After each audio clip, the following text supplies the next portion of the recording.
Paz do Senhor Jesus a todos, a todas. Meu nome é Diego Rocha, estamos aqui para mais um vídeo do nosso canal. Aleluia! Vamos aprender hoje a nossa lição. Meus queridos, aqueles que não se inscreveu ainda, se inscreva. Você que ainda não ativou o sininho, ative. Você que ainda não comentou, comente. Você que ainda não compartilhou, compartilhe. Fique à vontade e deixe Deus te usar. Vamos aprender hoje a segunda lição: despertamento espiritual, um milagre. Despertamento espiritual, um milagre. Tem que ser um milagre, porque sem ter o milagre de Cristo na cruz, não teria como se despertarmos, não teria como nós estar em pé hoje, adorando, bendizendo, ter um despertamento espiritual, ter os dons espirituais, ter a sabedoria do Espírito de Deus, só com um milagre. Vamos para a nossa lição textual. E isto digo, conhecendo o tempo, que é já hora de despertarmos do sono, porque a nossa salvação está agora mais perto de nós do que quando aceitamos a fé. Não é tempo mais de olhar para trás. É tempo de perseverar, continuar no caminho ao qual o Senhor te chamou, o Senhor te escolheu. E você sabe muito bem, desde quando você aceitou a Cristo até este exato momento. Permaneça. Verdade prática, o despertamento espiritual é uma consequência, submissão à vontade de Deus. Para termos um despertamento, sair desse sono, temos que estar ligados constantemente com Deus, senão não teremos despertamento. Vamos para a leitura bíblica em classe. No Esdras, capítulo 1, do 1 ao 7, Neemias 1, do versículo 1 ao 3. No primeiro ano de Ciro, rei da Pérsia, para que se cumprisse a palavra do Senhor por boca de Jeremias, despertou o Senhor o espírito de Ciro, rei da Pérsia, o qual fez passar pregão por todo o seu reino, como também por escrito, dizendo: assim diz Ciro, rei da Pérsia: o Senhor, Deus dos céus, me deu todos os reinos da terra, e ele me encarregou de lhe edificar uma casa em Jerusalém, que é de Judá. Quem há entre vós de todo o seu povo, seja seu Deus com ele, e suba a Jerusalém. Quem edifique a casa do Senhor, Deus de Israel, ele é o Deus que habita em Jerusalém. E todo aquele que ficar em alguns lugares em que andar peregrinando, os homens do seu lugar ajudarão, com prata e com ouro e com fazendas e com gados, afora as dádivas voluntárias para a casa de Deus, que habita em Jerusalém. Então se levantaram os chefes dos pais de Judá e Benjamim, e os sacerdotes e os levitas, com todo aquele cujo Espírito de Deus despertou para subir a edificar a casa do Senhor, que está em Jerusalém. E todos os que habitavam no arredor lhe confortavam as mãos com objetos de prata e com ouro, e com fazenda e gados e com coisas preciosas, fora tudo o que voluntariamente se deu. Também o rei Ciro tirou os utensílios da casa do Senhor, que Nabucodonosor tinha trazido de Jerusalém, e que tinha posto na casa de seus deuses.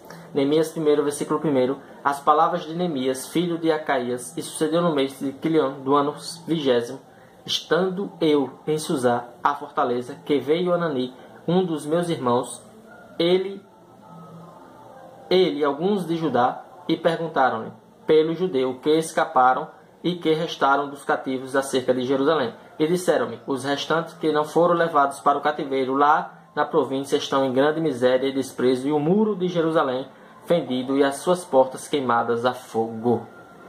Estavam numa situação terrível, mas o Senhor, ele agiu. Vamos lá. Primeiro tópico da nossa lição: o despertamento espiritual emana do próprio Deus. No primeiro ano de Ciro, despertou o Senhor o espírito de Ciro. Deus, ele capacitou este homem a vencer o exército de Nabucodonosor, a comandar toda aquela geração neste momento. E este homem, por intermédio do nosso Deus, ele teve a sabedoria de mandar o povo de Israel novamente de volta para a sua terra, para a terra de Judá. E ainda mais dele mandar o povo, fez um decreto e mandou o povo voltar, ele ainda falou para reconstruir o altar do seu Deus, do povo de Israel, do nosso Deus. Vamos ler o segundo subtópico do primeiro.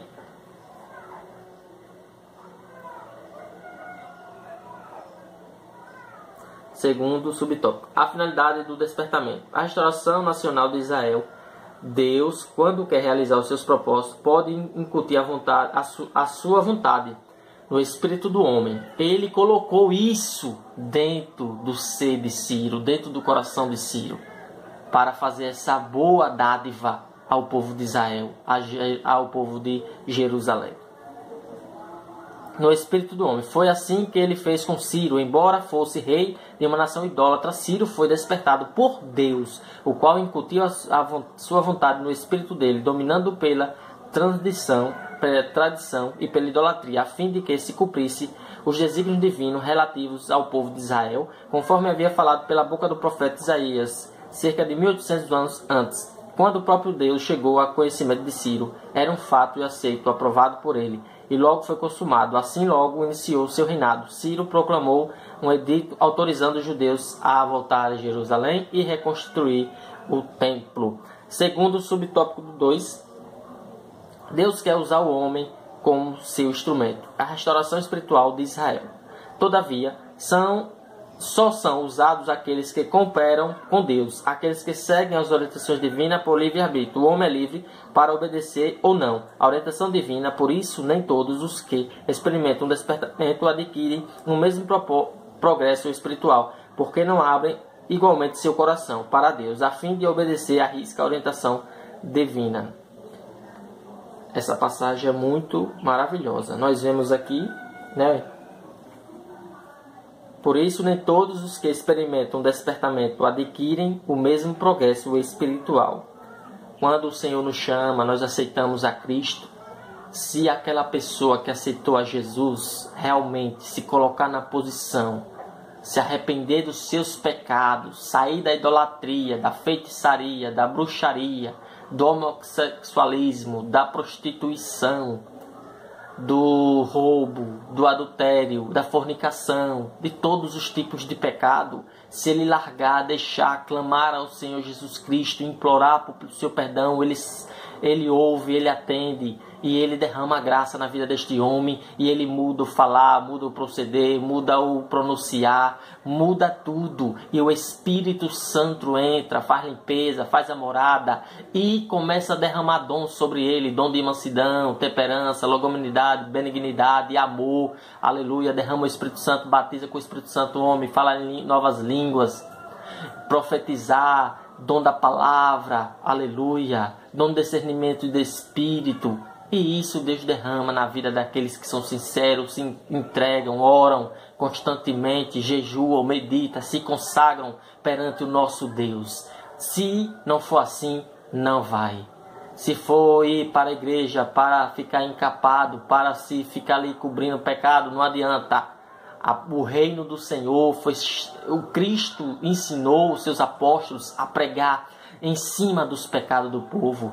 Se convertei-vos, arrependei-vos, raça de víboras. João falava assim, não era uma palavra dura não, meus irmãos, era porque era verdade. Ele era uma raça de víboras, o povo na miséria, eles não ajudavam, estavam nos seus altos poderes esses corrompidos, comprados. E que adianta, irmão? Venhamos ser sinceros perante o nosso Deus, que é o autor e o consumador da minha e da sua fé. Acredite e que o despertamento chegue na sua vida. Vamos para a lição. Terceiro tópico.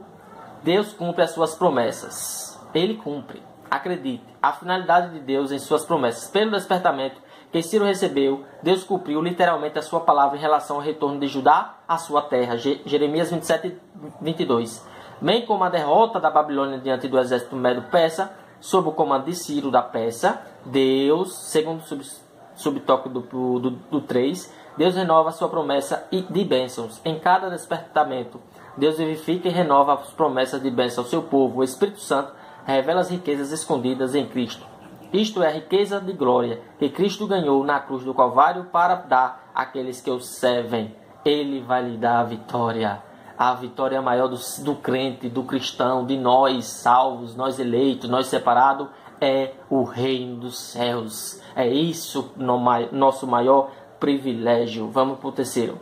Deus renova a fé dos abatidos. Pelo despertamento, Deus cria ambiente de fé, de expectativa e de oração. O despertamento nasceu da oração e só poderá prosseguir se a chama da oração continuar acesa. No Antigo Testamento, o fogo do altar de incenso não se podia deixar apagar. Bom, irmãos, sabemos que estamos em uma crise, em pandemia, muitas igrejas fechadas. Eu quero dizer a você, meu irmão, minha irmã, que você que estão com suas igrejas fechadas, seus templos fechados, estão escutando live, estão na internet buscando se alimentar espiritualmente, eu quero te dizer, louvado seja Deus, continue se alimentando assim, mas ore em casa, tenha uma intimidade com Ele, leia a palavra, medite, interceda, jejue, clame, não se abata, não se tristeça, não negue a sua fé, não volte atrás, permaneça firme.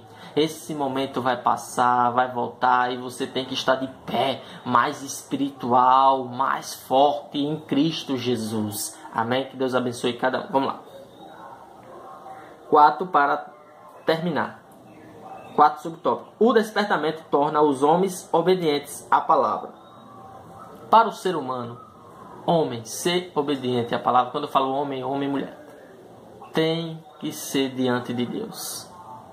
Se ele não tiver intimidade com Deus, não tem como ser obediente à palavra santa, poderosa, que cura, que liberta. Vamos lá. O culto que foi estabelecido em Jerusalém foi exatamente aquele que a lei de Deus determinava. Não foram introduzidas novas formas de cultos, nem qualquer mistura de doutrina babilônica. Segundo, o despertamento dado pelo Espírito Santo faz com que os crentes desejem intensamente ser fiéis à palavra de Deus. Paulo escreve para que em nós aprendais e não ir além do que está escrito. O crente despertado inclina-se a guardar os estatutos de Deus até o fim. Aqueles que estão despertados espiritualmente, alimentados constantemente, têm o que falar de Cristo. Tem o que falar de Cristo, tem o que saber de Cristo. Não está desesperado, não se desespera, confia em Jesus Cristo. Em um momento desse ele está tranquilo, esperando o que Deus quer, confiando nas palavras de Deus, confiando, colocando sua ansiedade no Senhor, colocando seu desejo no Senhor, perguntando a Deus se é isso que Ele quer, se é aquilo que Ele quer, antes de realizar algo. Confie no Senhor Jesus. Ele é o único que tem uma palavra de bênção para a sua vida. Ele é o único que pode trazer um abraço nesta manhã, nesta noite, neste dia, para você, para a sua alma. Não se desespere, não se abata, levante a sua cabeça. Vai dar tudo certo.